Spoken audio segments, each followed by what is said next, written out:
वर्ष 2 करोड़ नौकरी के बोल के वादा करके, और अभी गई कितनी नौकरियां हैं? करीब 10 से 12 करोड़ नौजवानों की नौकरियां चली गई हैं।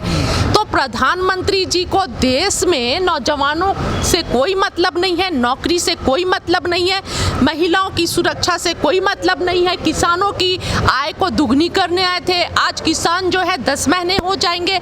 26 जनवरी को किसानों पर लठ बरसाए जा रहे हैं, पूरा प्लान वे में किसानों के आवाज को कुचला जा रहा है। मतलब कोई भी देश में सुरक्षित नहीं है। महिलाओं की सुरक्षा, बेटी बचाओ बेटी पढ़ाओ, वो पूरा तरह से जुमला निकला। बहुत हुआ महंगाई की मार, अब की बार मोदी सरकार, ये भी एक ढोंग और सबसे बड़ा जुमला निकला। महंगाई की मार तो ऐसी पड़ रही है कि आम जनता, आगे अगर यही हाल रहा तो आम जनता को 3 वक्त का भोजन भी मुश्किल हो जाएगा। आज देख लीजिए रसोई गैस कितनी महंगी हो गई है, 375 रुपए था 2014 में, और अब कितनी हो गई वो देखिए 900 प्लस हो गई है। और उसके बाद से आप तेल देख लीजिए, खाद्य पदार्थ देख लीजिए। कहा कि किसानों का आय 2 गुनी होगी जी, सरकार ने कहा, पर 22 में होगी ना, 3 महीने बाद होगी ना। अच्छा नहीं 3 महीने बाद नहीं, जब इलेक्शन का समय आएगा ना, चुनाव का समय आएगा, तब होगा। वो कुछ दिनों के लिए एक जुमला छोड़ा जाएगा कि आय को दुगनी कर देंगे, चौगुनी कर देंगे, लेकिन धरातल पर हकीकत ये है कि किसान अपनी आय को और अपनी जमीन को बचा ले, वही बहुत बड़ी बात है। और किसान जो यहाँ पर सरहदों पर, दिल्ली की सरहदों पर अगली फसल और अगली नस्ल को बचाने की ही लड़ाई लड़ रहा है। वो पूरे देश की लड़ाई लड़ रहा है, देश को गुलाम बनने से, बंधुआ मजदूर बनने की लड़ाई से बचाने की लड़ाई लड़ रहा है। क्योंकि देश को सिर्फ 4 लोग चला रहे हैं, 2 बेच रहे हैं और 2 खरीद रहे हैं। और यही हाल रहा तो कुछ दिनों बाद पूंजीपतियों का गुलाम बन जाएगा, हम सभी गुलाम बन जाएंगे। उसकी लड़ाई, किसान जो हैं यहाँ पर बॉर्डर पर हम सबकी लड़ाई लड़ रहे हैं, देश की लड़ाई लड़ रहे हैं, देश को गुलामी की जंजीरों से बचाने के लिए संघर्ष कर रहे हैं। ये मैडम जो लड़ाई लड़ रहे हैं किसान पिछले 9.5 महीने से, आपको लगता कुछ हासिल हुआ अभी तक किसान? देखिए बहुत कुछ हासिल हुआ है और जीत हमारी होगी जरूर। कैसे हासिल नहीं हुआ है? पहले कहाँ ये आंदोलन पंजाब से उठा था, पंजाब ने उसकी शुरुआत की थी, उसके बाद से हरियाणा, यूपी, आज देश के हर हिस्से में एक क्रांति आ गई है। लोग जागरूक हो गए, जो सो गए थे लोग, जब जमीर बिक चुका था और मानसिक गुलाम हो चुके थे, लेकिन अब लोगों में एक इनकलाब बरपा है। मैं आपको बता दूं, जिस तरह सरकार और नेशनल मीडिया जो दिखाते चलती है कि आंदोलन तो सिर्फ पंजाब का है, हरियाणा का है और टिकैत जी के कुछ लोग हैं, लेकिन जो आप पता होगा जो पार्लियामेंट हुआ था किसानों का जंतर मंतर के पास, उस दिन जो लास्ट डेट था 9 अगस्त को, पूरे देश से महिलाएं, 200 महिलाएं जो किसान पार्लियामेंट में आई थी, पूरे देश से, हर क्षेत्र से महिलाएं आई थी।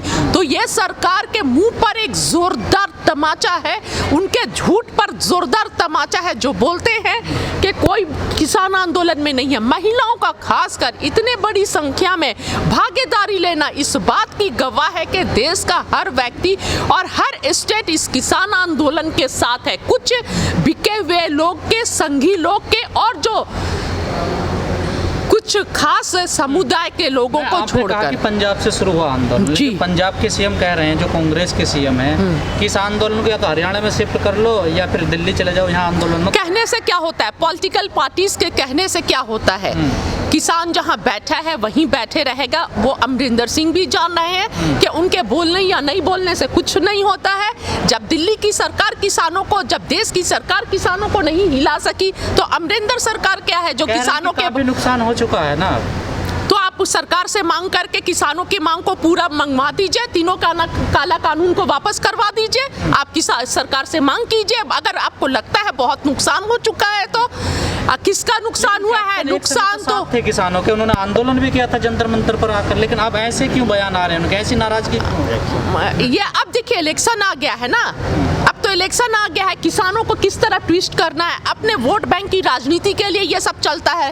और अगर सही में अमरिंदर सिंह जी को ये लगता है कि बहुत नुकसान हो चुका है तो भारत सरकार के पास आए, मांग रखे कि किसान के तीनों काला कानून को वापस कीजिए, किसानों की जो मांग है उसको वापस कीजिए, क्योंकि नुकसान बहुत ज़्यादा किसी का नहीं हुआ है, इसमें सिर्फ किसानों का नुकसान हुआ है, किसान के परिवारों का नुकसान हुआ है। हमारे 600 से ज़्यादा किसान शहीद हो चुके हैं अब तक और लगातार संघर्ष कर रहे हैं। माताएं, पुरुष, 80 साल 90 साल के पुरुष, माताएं, भाई सब अपने घर को, परिवार को छोड़कर पहले इतने कड़ाके की ठंड थी, सर्दियों में संघर्ष किए और अब इतनी गर्मी में और लगातार बारिश होती है, आंधी तूफान होता है। इस संघर्ष का कुछ फायदा होगा या बिल्कुल होगा, मैं बोल रही हूँ, देश जाग रहा है, जागरूकता आ गई है, मानसिक गुलामी और एक जो डर था, हम देख रहे थे कि लगातार लोग डर से बोल नहीं रहे थे।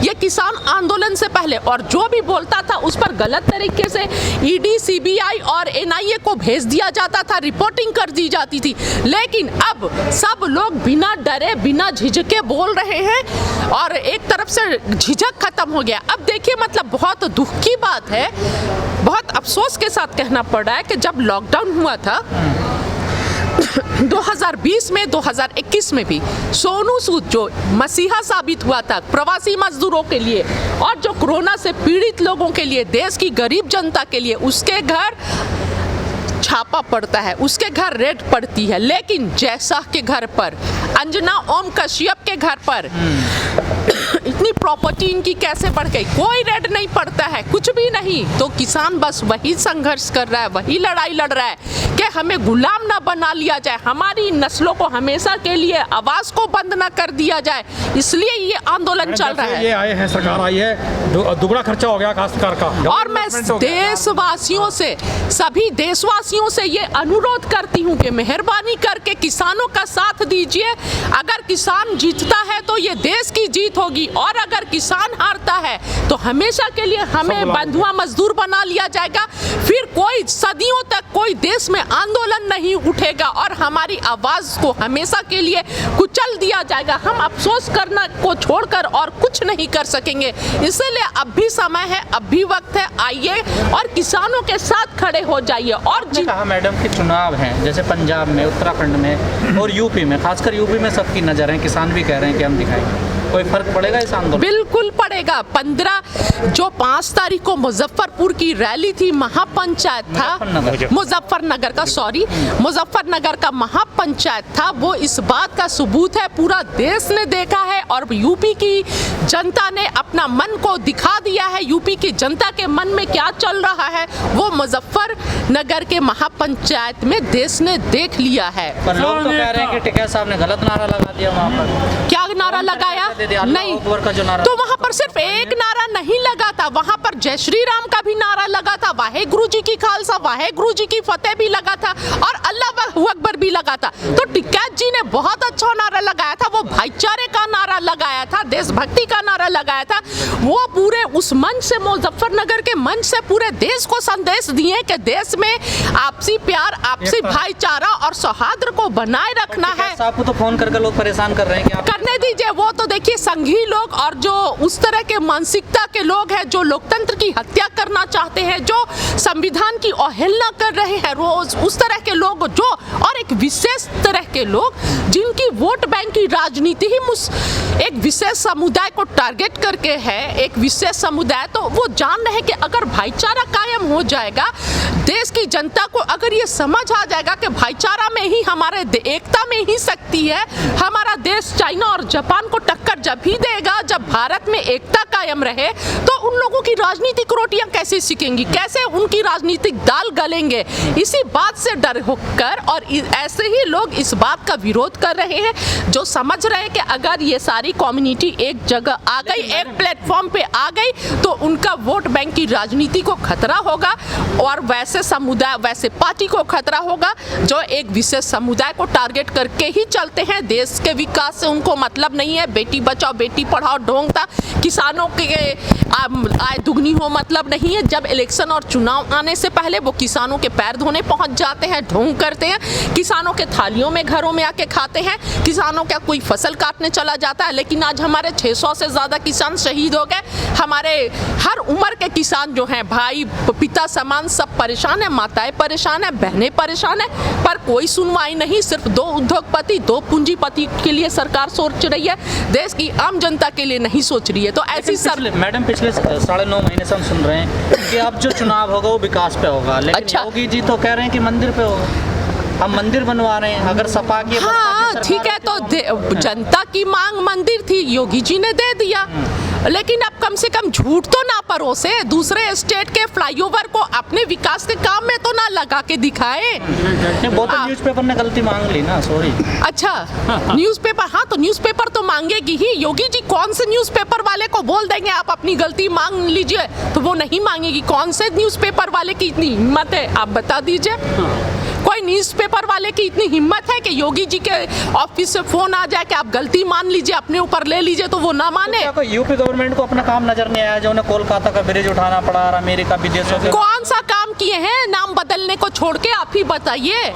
इतने साल में 2017 से सिर्फ जगह का नाम ही तो बदले हैं। अगर आपको नाम बदलने का इतना ही शौक है, नाम रखने का, तो खुद अपना विकास कीजिए, कुछ काम कीजिए और उसके बाद से नाम रखिए। आपको तो शर्म नहीं आती है कि दूसरे का किया हुआ काम का आप लोग सिर्फ नाम बदल रहे हैं। और देखिए, उसी के संदर्भ में मैं बोलना चाहती हूँ, नाम बदलते बदलते अब क्या किए, दूसरे के स्टेट का काम को भी अपना काम बताने लगे। ये बेशर्मी है। और तो और विकास का तो वो अभी मंजर देखा है देश ने। बिहार से लाशें, गंगा में लाशें बह रही थी और बिहार के विकास बाबू जो हैं, सुशासन बाबू विकास जो करते हैं, वो 2020 और यूपी के अजय दुष्ट की सरकार दोनों 2020 गेम खेल रहे थे। वो बोल रहे थे बिहार से लाशें आई हैं और अजय दुष्ट जी बोल रहे थे मेरा नहीं है। और सॉरी माफ कीजिएगा, गलती से अजय दुष्ट निकल गई, मुझे लग रहा था अजय दुष्ट ही। सॉरी। और सुशासन बाबू बोल रहे थे अजय दुष्ट की सरकार के तरफ से, मतलब यूपी से आया है, और वो बोल रहे थे लाशों को सम्मानजनक अंतिम संस्कार भी नहीं मिला है। ये हकीकत है, धरातल पर ये हकीकत है। 1818 में जब अंग्रेज राज करते थे उस टाइम लाशें बही थी, और अब जब ये अंग्रेज के वंशज जो हैं, हाँ उनसे भी जो अंग्रेज के वंशजों के राज में फिर लाशें बह रही हैं। तो इससे ज्यादा विकास और क्या देखिएगा देश में? अगर नाम बदलने से विकास हो रहा तो फिर दिक्कत क्या है? कोई विकास नहीं हो रहा। कोई दिक्कत नहीं है। अगर देश की जनता को ऐसे ही नाम बदल बदल के विकास रखना है तो कोई फिर दिक्कत नहीं है। क्या दिक्कत है? कोई दिक्कत वालों को वोट देते तो नहीं ना, क्योंकि जनता जो काम करता है उसे तो वोट नहीं देती ना। अब जनता जागरूक हो चुकी है। ज्यादा दिन तक बोलते हैं ना, काठ की हंडी को दूसरी बार नहीं चढ़ा सकते हैं चूल्हे पर, उसी तरह बार बार जनता को नहीं छला जा सकता है। देश की जनता अब समझ चुकी है, जागरूक हो चुकी है।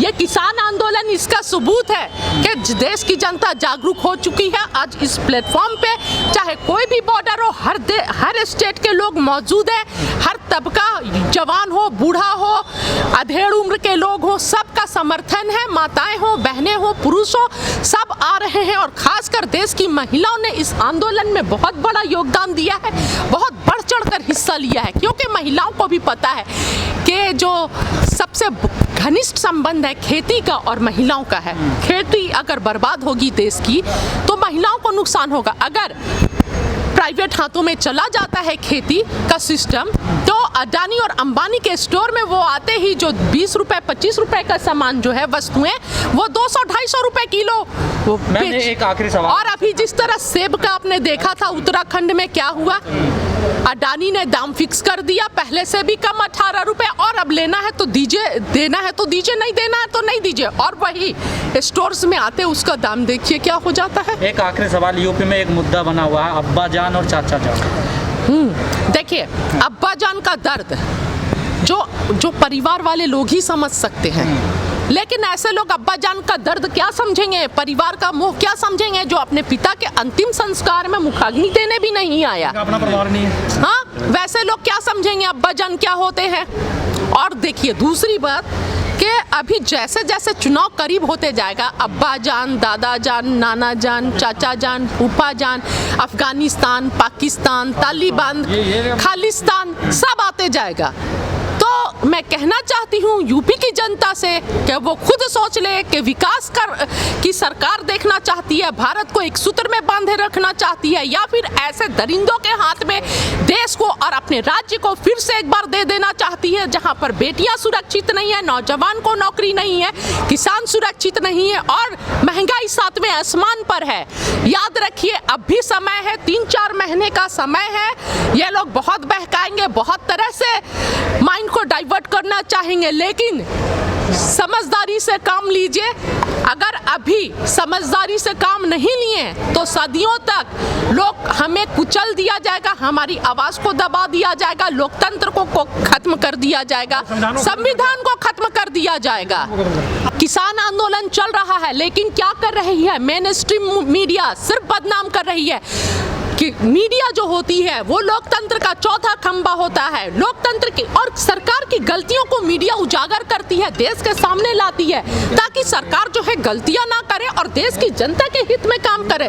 लेकिन आज की मीडिया जो है लगातार बहका रही है, देश को झूठ परोस रही है और किसानों पर गलत तरह से टिप्पणी कर रही है। कभी किसानों को आतंकवादी, कभी खालिस्तानी, कभी टुकड़े टुकड़े वाले और कभी ये वो इस तरह का इल्जाम लगा रही है। तो अब वक्त आ गया है, देश की जनता दिखाएगी कि ये जो दिल्ली की सरहदों पर बैठे हैं ये कौन है। तो ये डर है। और दूसरी बात शर्म आनी चाहिए मेन स्ट्रीम मीडिया को। एक मिनट, यूपी में बच्चे मर रहे हैं, देश का इतना बदहाल हाल है ना, वहाँ पर आपको ये तालिबान दिखा दीजिए तो। हाँ, और वहाँ बॉर्डर पर जो सिक्किम, मणिपुर और उस तरफ के बॉर्डर पे मणिपुर और त्रिपुरा, वहाँ पर 2 स्टेट में लड़ाई हो रही है और उधर चाइना देश की जमीन पर कब्जा किए जा रहा है। लेकिन देश की मीडिया जो है अपने देश की समस्या को नहीं दिखाकर ये तालिबान को दिखा रहे हैं। तालिबान को अब क्या करेगा, मुझे तो लगता है कि तालिबान भी अगला कदम क्या होगा उसको जानने के लिए हमारे देश की मीडिया को देखता होगा। मैडम, गुजरात को जो विकास मॉडल कहा जाता है, लेकिन पूरी सरकार बदल दी गई है, वहाँ पे सारे मंत्री बदल दिए गए हैं। किस तरह से देखते हैं इस बदलाव को, गुजरात में जो सरकार बदली गई है? देखिए वो तो अभी सिर्फ सरकार बदले है ना, सरकार में मंत्रियां बदले हैं। अब देश में जनता इसी तरह देश की सरकार को भी बदलेगी 2024 में, और उससे पहले यूपी 2022 और जो जो स्टेट है हर जगह बदलाव होगा। एक सवाल और आपसे। और देखिए देश में मुख्यमंत्री बदलने से कुछ नहीं होगा, कुछ मिनिस्टर बदलने से नहीं होगा। जो सत्ता में 2 लोग बैठे में बेच रहे हैं देश को और 2 खरीद रहे हैं, तो जो बेच रहे हैं उन्हें बदलना होगा। आज मोदी साहब का जन्मदिन है, क्या कहना चाहोगे आप? आज का दिन बेरोजगारी दिवस के रूप में पूरा देश मना रहा है और उस बेरोजगारी दिवस का हम सपोर्ट करते हैं, समर्थन करते हैं। इस बात में कोई शक नहीं है कि आज बेरोजगारी दिवस